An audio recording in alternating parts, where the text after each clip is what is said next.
এই নিয়ে যাও নিয়ে যাও, আলু মাত্র 80 টাকা কেজি আজকের জন্য। শুনেছি বর্ষার সময় জিনিসপত্রের দাম কমে, এখন তো দেখছি পুরাই গরম রে। দুদিন হলো পানি ছাড়া কপালে কিছুই জোটেনি। এই যে মহাজন, এই নিন আপনার মাল আর আমাদের টাকা ফেরত দিন। বাবা এই বৃষ্টিতে কিভাবে যাবে বলো তো?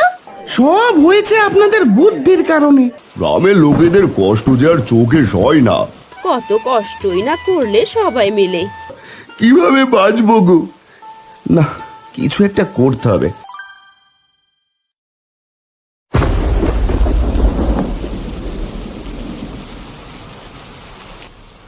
এই নাও বাজারের ব্যাগ, আর এই নাও ছাতা। এখন গিয়ে বাজার করে নিয়ে এসো তো দেখি। ও মা, তুমি কি পাগল হলে? বাবা এই বৃষ্টিতে কিভাবে যাবে বলো তো? বাপের জন্য দরদ দেখো।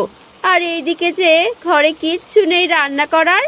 একটু পরেই তো বলবি, মা খিদে পেয়েছে, খেতে দাও। তখন আমি কি খেতে দেব বাপু? আমি বলবো না। বাবা তুমি যেও না তো, আগে বৃষ্টি কমুক। আমি আর কোনো কথা শুনতে চাই না। তুমি এক্ষুনি যাও, গিয়ে বাজার করে নিয়ে এসো। এখন বর্ষার সময়,